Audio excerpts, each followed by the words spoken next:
I was 61 years old when I decided I needed to run away from everything. It was on the hottest night of that trip, sitting in a white plastic chair on the sand, that I realized I might be about to make the biggest mistake, or the biggest decision, of my life. "Claire, look at him," Susan whispered, nudging my arm with her elbow.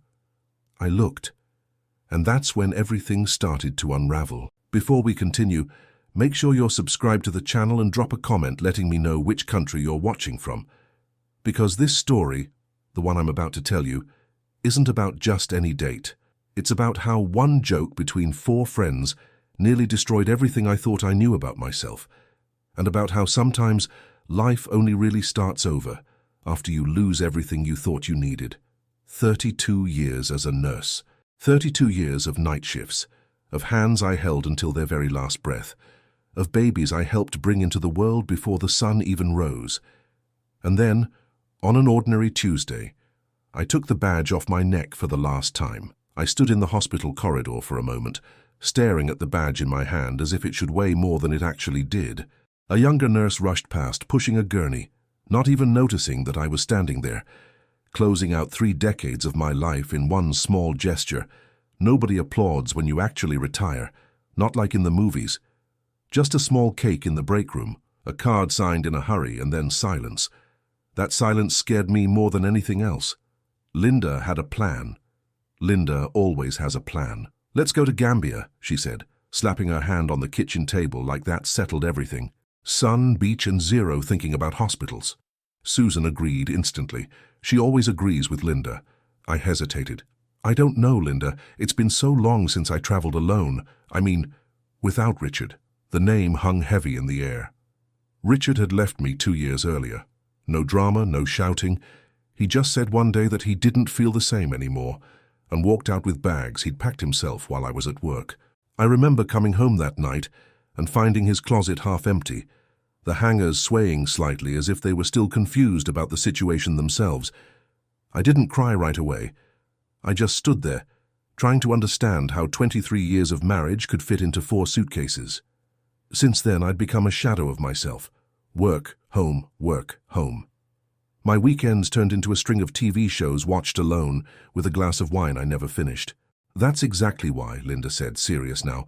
"You need to remember you still exist." I had no idea in that moment how prophetic that sentence would turn out to be.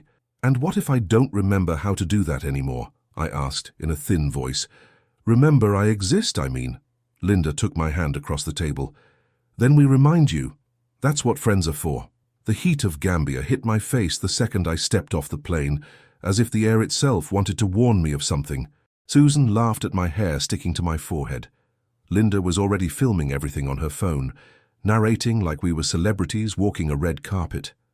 "Welcome to paradise, girls," she shouted, and an airport security guard gave us a look that said he'd seen this before. The resort was simple but beautiful. Straw huts, a pool reflecting the orange evening sky, and the distant sound of drums coming from somewhere on the beach. On the way to our room, we passed a small market set up near reception. Women were selling colorful fabrics, piles of mango and cashew fruit, glass bead necklaces. The smell of spices mixed with the salt of the sea, and for a second, I felt like I had crossed not just an ocean, but an entire century of rushed living. "This place feels like another planet," I whispered. "That's the whole point," Linda replied, smiling. "That first night was when I heard the music for the first time. I didn't see who was playing, I just heard it.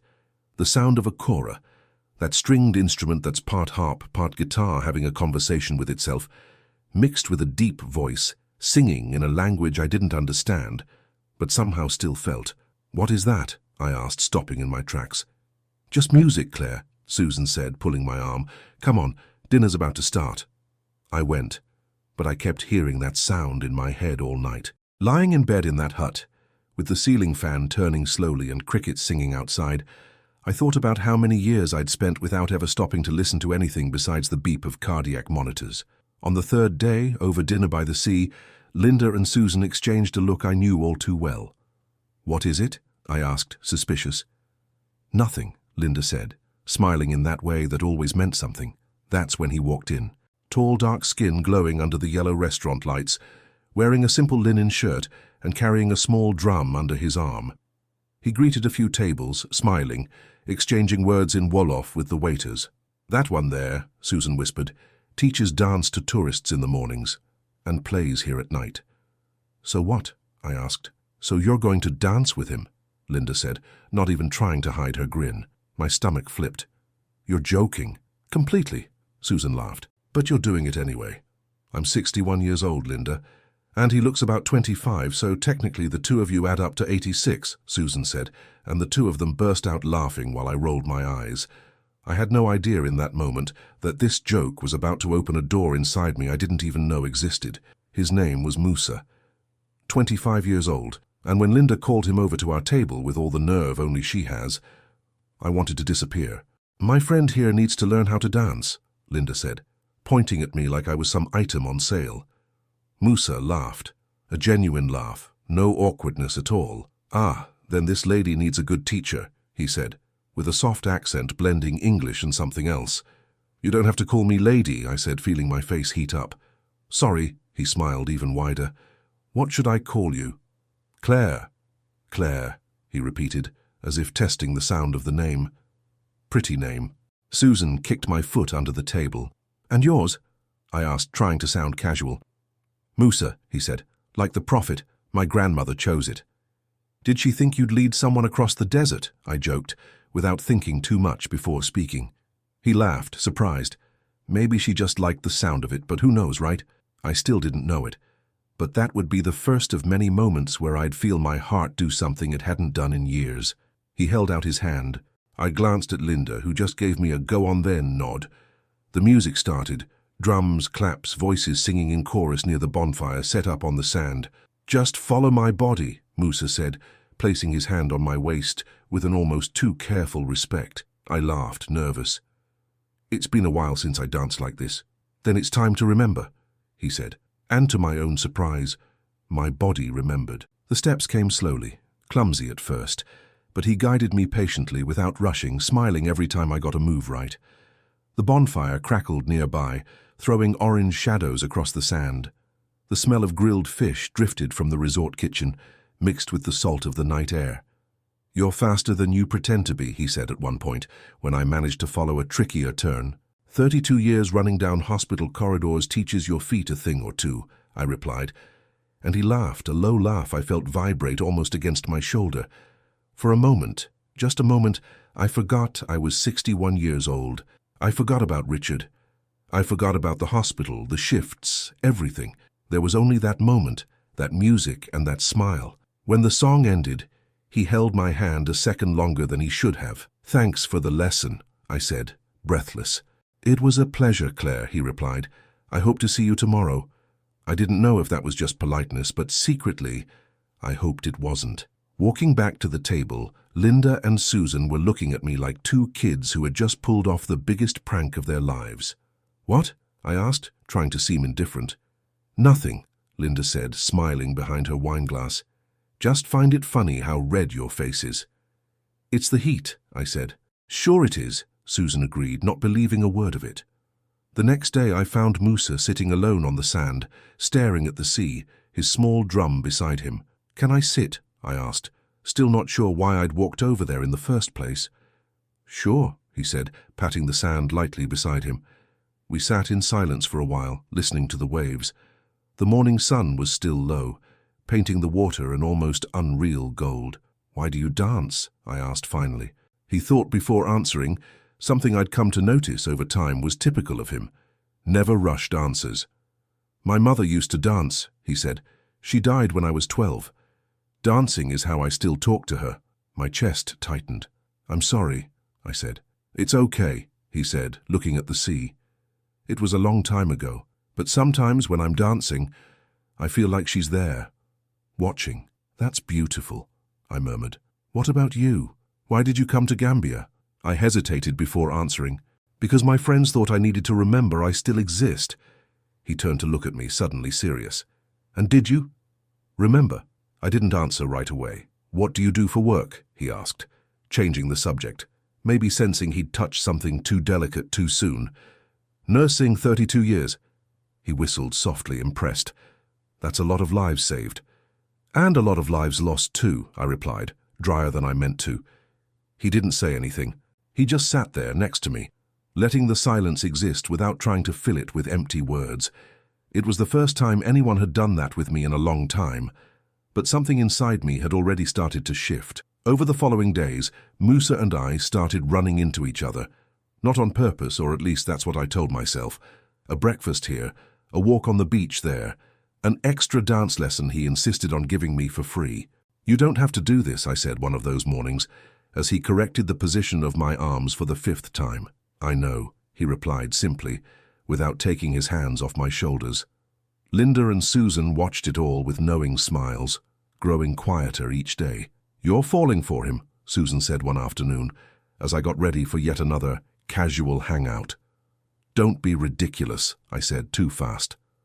"Claire," she pressed, "your eyes light up when you say his name." "That's crazy, Susan. I'm old enough to be his mother, almost his grandmother." "So what? Nobody's talking about marriage tomorrow. I'm just saying you seem more alive than you have in years." I didn't deny it this time, because deep down, I knew she was right. On the 5th night, sitting alone on my hut's porch, I opened my laptop and pulled up an old photo, me and Richard, one Christmas, smiling like it would last forever. I stared at that photo for a long time, trying to remember the exact feeling of that day. I couldn't. It was like looking at a stranger wearing my face. I asked myself, am I just running away? Is Musa just a distraction, a way to forget the pain? I tapped my forehead lightly, trying to shake off the thought. Then I heard a knock on the door. It was Musa. "Sorry to just show up," he said, seeming hesitant for the first time since we'd met. "I just wanted to give you this." He held out a small handmade beaded necklace. "My mother used to make these," he said. "I've never given one to anyone before." My heart raced. "Musa, I don't know what to say." "You don't have to say anything," he interrupted gently. "I just wanted you to know." "Know what exactly?" He hesitated, looking at the dark sea behind me. "That this week meant more to me than I expected," he said finally. "But it's okay if it doesn't mean the same to you. I just needed to be honest." And he walked away, leaving me standing in the doorway, necklace in hand, and one enormous question growing inside me. What exactly was I going to do with that? "He gave you a necklace," Linda nearly shouted over breakfast the next morning. "Shh," I said, glancing around. "Claire, this is serious," Susan said, calmer but wide-eyed. "I know it's crazy," I admitted. "He's 25, I'm 61, it doesn't even make sense." "Age never made sense to anyone who actually cared," Linda said, surprisingly serious. "And what if it's just curiosity on his part, an older, different kind of tourist?" "And what if it's not?" Susan shot back. "What if, for the first time in years, someone is actually seeing you?" "You two set this up," I said, half laughing, half nervous.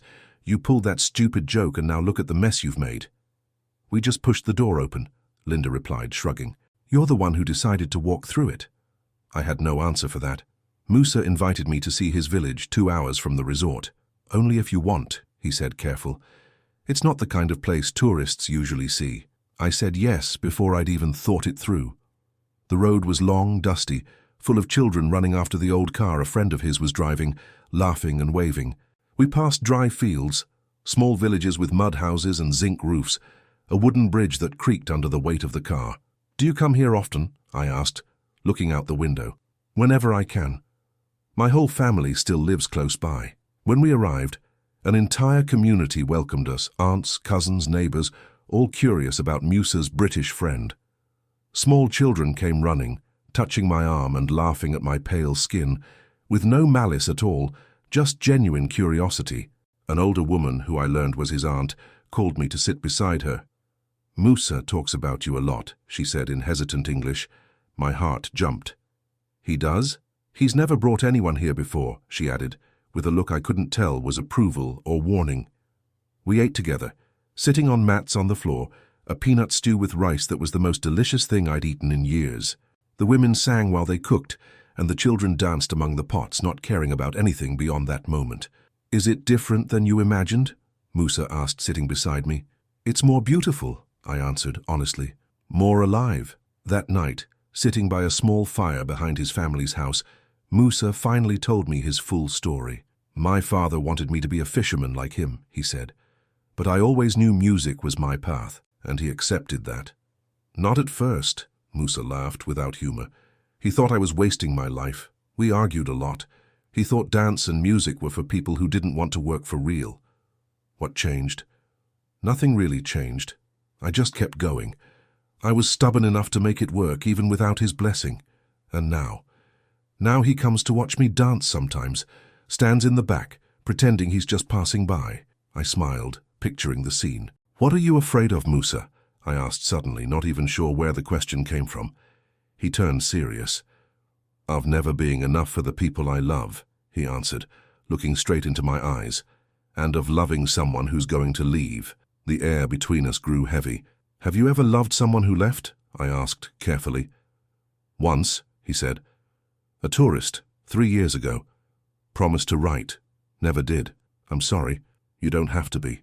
That's how I learned not to expect promises from people who are just passing through. His words weighed on my chest like stones, because we both knew I was leaving in 4 days. In the last days of the trip, I tried to pull away. I stopped replying to his messages as quickly. I avoided being alone with him. I faked feeling unwell to skip the boat trip he'd organized. You're running, Susan accused me, the night before we left. I'm being realistic, I shot back. What exactly did I expect to happen? That I, a 61-year-old woman, would have a future with a 25-year-old on the other side of the world. This is insane, Susan. This is the kind of thing people whisper about behind your back. Let them whisper, Linda said, jumping into the conversation.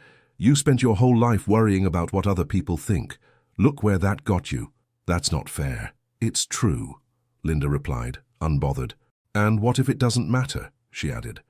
What if just this once you stopped calculating everything and just felt something? I had no answer.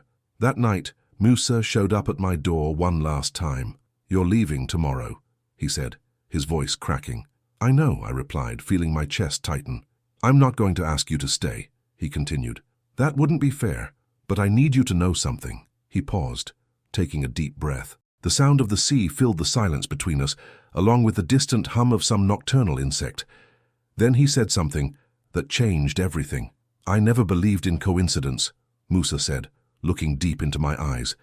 But since I saw you dancing clumsily that first night, I knew you weren't just another tourist. My heart was pounding so hard I could barely hear the rest. I don't know what this means, Claire. I don't know if there's a name for what I feel. But I know I don't want this to end just because you're going home. I opened my mouth to answer, but no words came out. Say something, he asked, in a barely audible whisper. I'm scared, I finally admitted. Scared of feeling this and being wrong. Scared of feeling this and being right. He laughed quietly, sadly. That doesn't answer anything. I know, I said, but it's the truth I have right now. You don't have to say anything now, he added, gentle as always. Just think about it. And he walked away, leaving me alone with the sound of the waves and a whirlwind of thoughts I didn't know how to sort out. The flight back to London felt colder, greyer, emptier than I remembered. Linda held my hand for most of the flight, saying nothing, just being there. You're going to be okay, she said finally as we flew over the English Channel. I don't know, I admitted. I feel like I left a piece of myself back there. Susan, across the aisle, just nodded, like she understood perfectly. When I got home, everything looked the same furniture, the same heavy silence of the empty living room, the same wall clock marking time I no longer knew what to do with. But I wasn't the same person who had left 3 weeks earlier. I unpacked slowly, finding Gambian sand still caught in the folds of my clothes. I shook a dress out over the sink and watched the golden grains fall. A physical reminder that all of it had really happened. In the first few weeks, Musa and I texted almost every day. He told me about his dance classes, about clumsy tourists, about small everyday things from the village. He sent me short voice notes with the sound of the sea in the background, saying he'd been thinking about me. I told him about the London rain, about the neighbours, about how strange it was to wake up without a single shift ahead of me. But slowly, a question started growing between us. One neither of us said out loud. What now? Do you think this has a future? Susan asked me a month later over tea in my kitchen. I don't know, I answered honestly. Sometimes I think yes. Sometimes I think I'm just a foolish old woman clinging to a fantasy. And what does your heart say? I looked at the phone on the table. Musa's last message still on the screen. I miss you, Claire.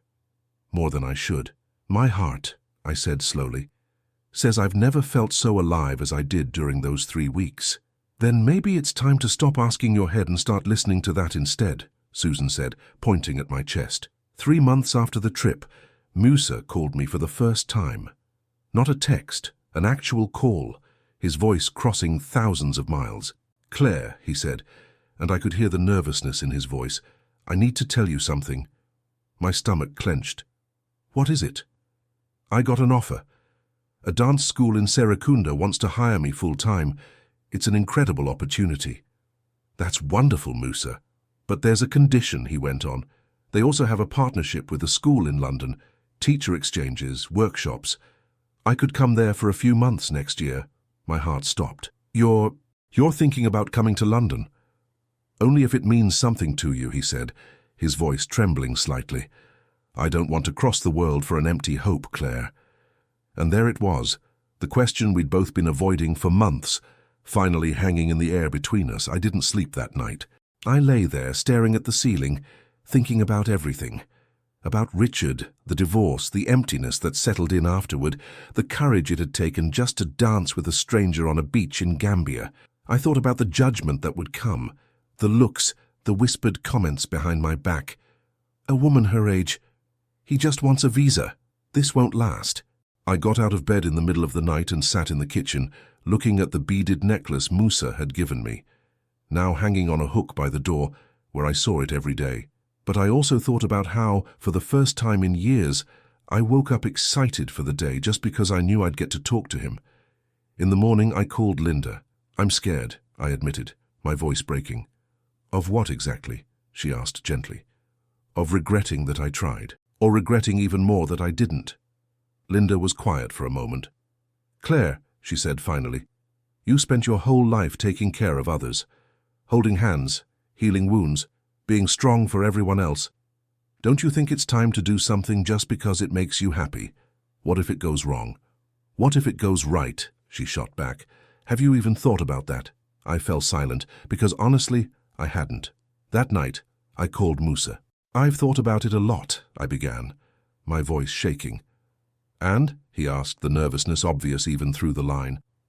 I think it would be foolish not to find out what this could become, I finally answered. I'm scared, Musa, really scared. But I think I'm more scared of never knowing what could have happened. On the other end, I heard what sounded like a deep sigh of relief. Claire, he said, his voice thick with emotion. You just made my year. I laughed, tears running down my face without me even noticing.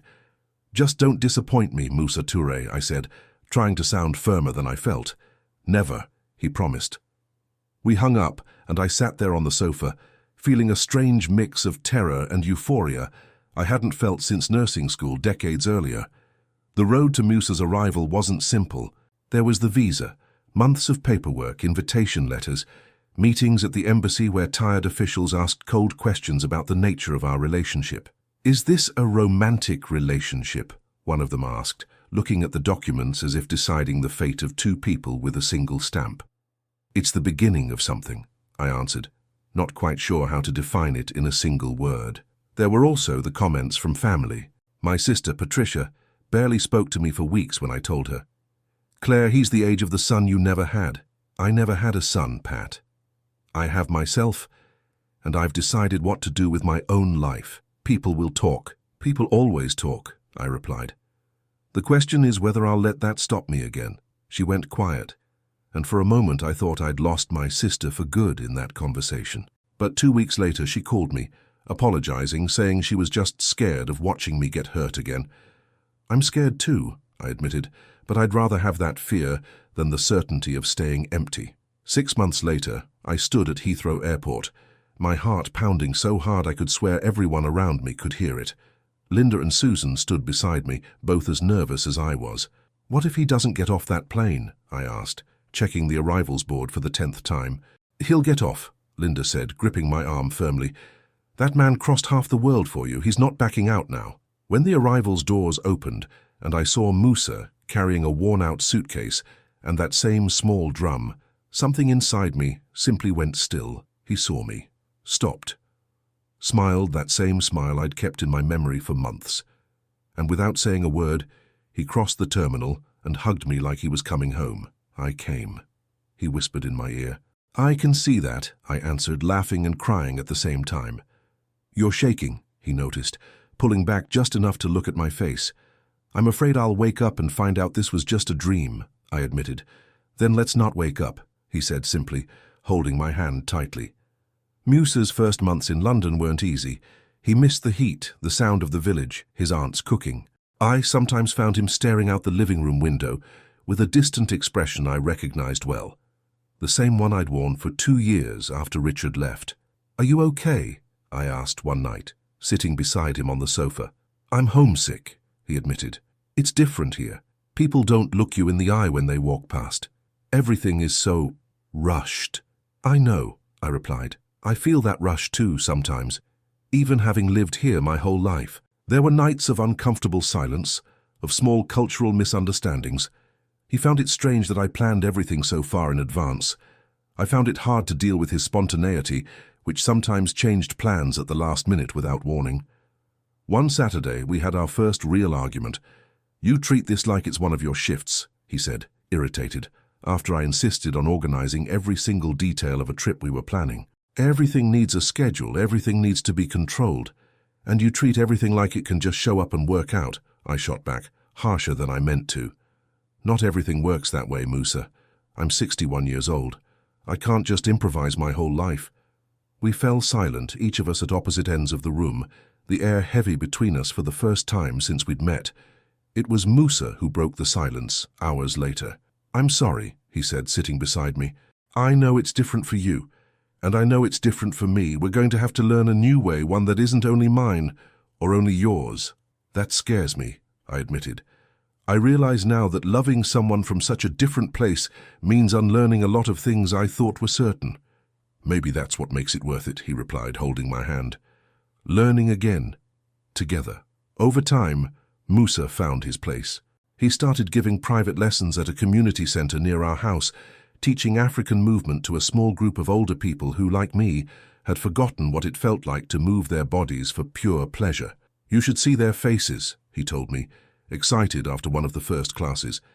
At first, everyone shy, arms stiff, but by the end, everyone laughing, sweating, forgetting how old they are. You do that to everyone, I said, smiling. You make people forget how many years they've got. Slowly, the small group turned into a full class, and the full class turned into a small school, rented out of a modest hall near the tube station. I helped with the administrative side, something that, to my surprise, I actually enjoyed. After decades of caring for sick bodies, there was something deeply healing about helping build a place dedicated only to joy. This wouldn't exist without you, Musa said one night, looking around the nearly empty hall, just the two of us stacking chairs after a class. This wouldn't exist without you, I countered. I only helped organize the paperwork. You did more than that, he said, serious. You believed it was worth it even when I doubted it myself. 1 year after that first dance on the beach, Linda organized a dinner to celebrate. 1 year of what exactly? I asked, laughing, as I helped set the table. 1 year since the best stupid decision you ever made, Linda replied, raising her wineglass. Musa laughed, sitting beside me, his hand resting on mine under the table. Stupid how? He asked, pretending to be offended. Stupid in the good way, Susan explained. The kind that only works out if you're brave enough to try. That night, after Linda and Susan had left, Musa and I sat on the porch, looking at the distant city lights. Do you regret anything? He asked suddenly. Waiting so long to actually live, I answered without hesitating, but not coming to Gambia, never that. Me neither, he said. Even with the fights, even with the homesickness, even with everything else, I'd choose it all again. That day, in the middle of the airport, months before, neither Musa nor I knew exactly what the future held. We didn't know that a year later, he'd open his own small dance school in London, blending African rhythms with classes for lonely older people, just like I had once been. We didn't know that Linda and Susan would forever become the crazy aunties who set the whole thing up, as Musa liked to joke. We didn't know there would be hardships, visas, paperwork, sideways looks from strangers on the street, the cultural distance that still sometimes tripped us up into misunderstandings, fights over small things that were actually hiding much bigger fears. We didn't know that my sister Patricia would, over time, become one of Musa's biggest fans, showing up at nearly every dance class, just to take a peek, as she'd say, though she always ended up staying until the end. We didn't know that Musa's father would, a year later, travel by plane for the first time in his life, just to watch his son dance in a small London theatre, quietly crying in the back of the audience. But we also didn't know, in that moment, just how grateful we'd be for having had the courage. Today, when someone asks me how I met Musa, I always smile before I answer. My friends set me up on a joke date, I say, and he completely changed the course of my life. Sometimes people laugh, thinking it's just a funny travel story, but I know the truth. It was the second chance I didn't even know I was looking for. It was proof that life can start over at any age, in any place, in the most unexpected way possible. I learned that fear never really goes away. We just learn to dance despite it.